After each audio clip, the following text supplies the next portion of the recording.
নমস্কার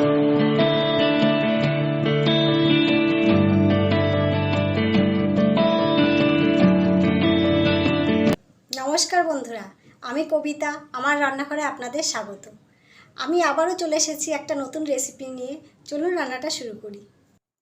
এখানে আমি 400 গ্রাম পনির নিয়েছি। এবার পনিরটাকে আমি কেটে নেব।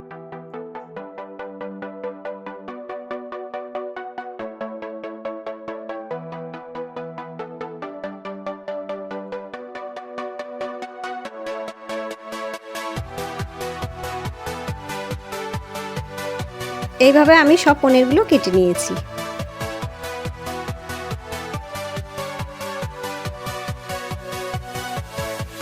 এখন আমি একটা ক্যাপসিকাম নিয়েছি, এটাকেও আমি কেটে নেব।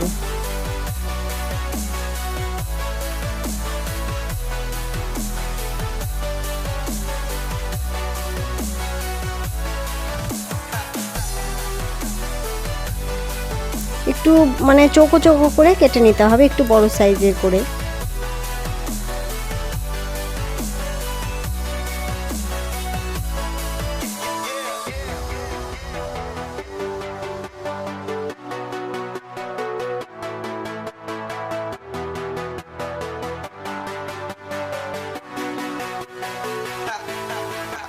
আমি এইভাবে সবগুলো ক্যাপসিকাম কেটে নিয়েছি। আর এখানে আমি নিয়েছি দুটো বড় সাইজের টমেটো। টমেটোটা এই রান্নাটা একটু বেশি লাগবে। এখানে আমি এখন টমেটোগুলো ছোট ছোট করে কেটে নেব। টমেটো কাটা হয়ে গেছে। এখানে আমি অর্ধেকটা টমেটো আমি একটা মিক্সিং জারে নিয়ে নেব, আর অর্ধেকটা টমেটো আমি রেখে দেব।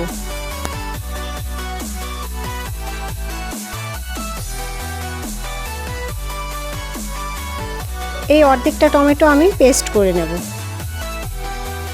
এবার আমি একটা কড়াই বসিয়েছি। এখানে আমি অল্প একটু ঘি দিয়ে দেব। আপনারা চাইলে এখানে সাদা তেলও ব্যবহার করতে পারেন, তবে ঘিয়ে রান্না করলে বেশি ভালো লাগবে। এবার আমি পনিরগুলো দিয়ে দেব। পনিরগুলো আমি হালকা ভেজে নেব। পনিরগুলো আমি তুলে নিয়েছি। এবার ওই কড়াইতে হাফ চামচ মতো ঘি দিয়ে দেব।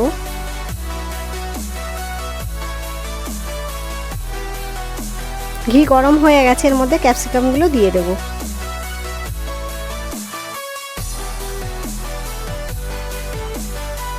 একটু নেড়ে দেব।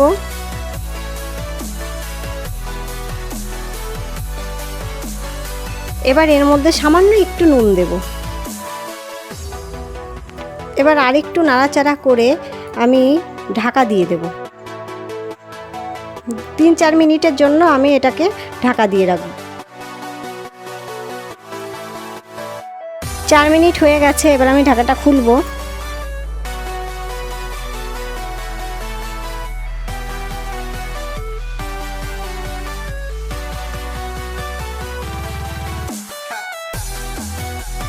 ক্যাপসিকামগুলো হালকা ভাজা হয়ে গেছে। এবার আমি এগুলোকে তুলে নেব।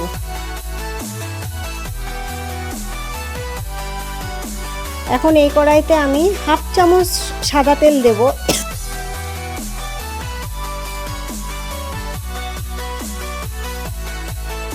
আর হাফ চামচ মতো ঘি দেব। এই দুটো আমি মিশিয়ে দিয়ে দিলাম। এবার দিয়ে দেব একটা শুকনো লঙ্কা,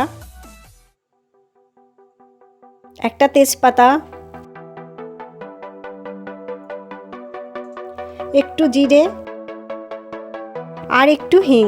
এই রান্নাটা হিংটা দিতে ভুলবেন না, হিংটা দিতেই হবে। এবার সব কিছুকে আমি একটু ভেজে নেব। এবার আমি যে অর্ধেকটা টমেটো পেস্ট করে রেখেছিলাম সেটা দিয়ে দিলাম।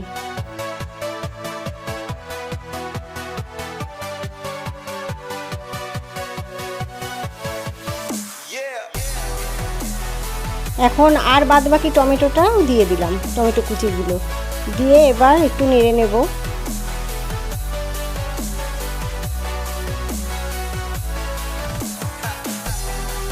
দিয়ে দেবো অল্প পরিমাণে নুন। আর টমেটো দেওয়ার পর নুনটা দিলে টমেটোটা তাড়াতাড়ি সেদ্ধ হয়ে যায়।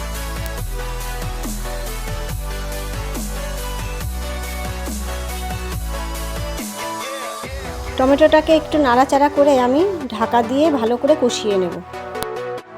1-1.5 মিনিট ঢাকা দিয়ে রাখবো। এবার ঢাকাটা খুলে দেব। টমেটোটা খুব ভালো করে কষাতে হবে, এই টমেটোটা কষানোই মেন, কাঁচা গন্ধটা যাতে না থাকে টমেটো।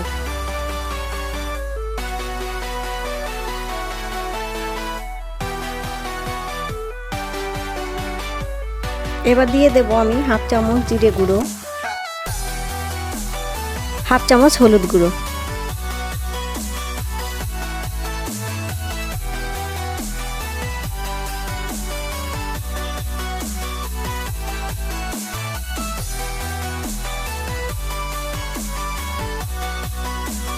দিয়ে দেবো হাফ চামচ লাল লঙ্কার গুঁড়ো, এটা ঝালের জন্য।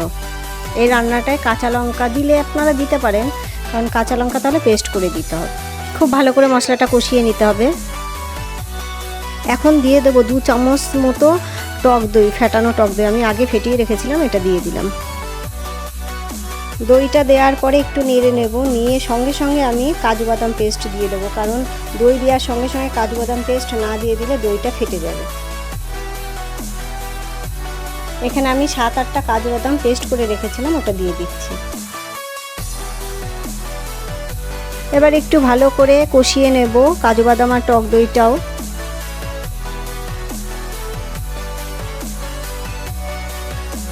এখন দিয়ে দেব কালারের জন্য একটু কাশ্মীরি লঙ্কার গুঁড়ো।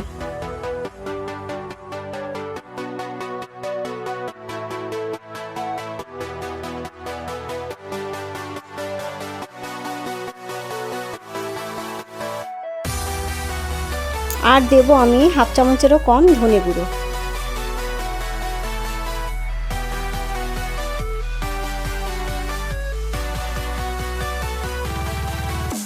মশলাটা কষিয়ে নিয়েছি, এবার আমি ভাজা পনিরগুলো দিয়ে দেব।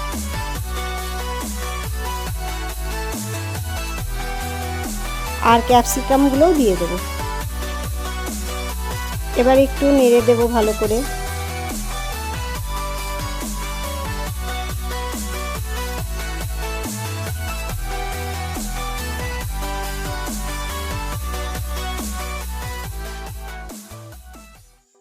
এবার আমি 2-3 মিনিটের জন্য ঢাকা দিয়ে রাখবো, যাতে মশলাটা খুব ভালো করে কষানো হয়ে যায়।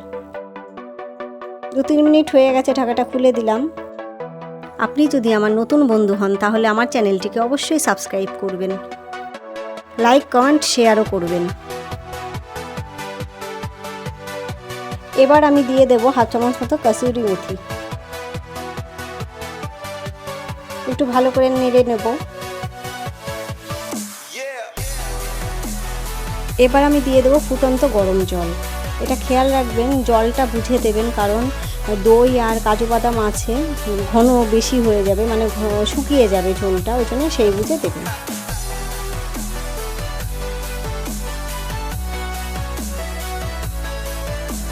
একটু ভালো করে নেড়ে দেবো।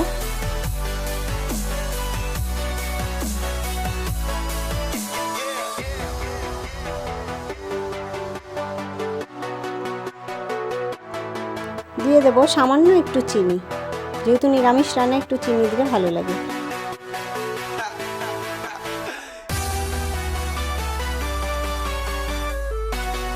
আবারও আমি 2-3 মিনিটের জন্য ঢাকা দেব।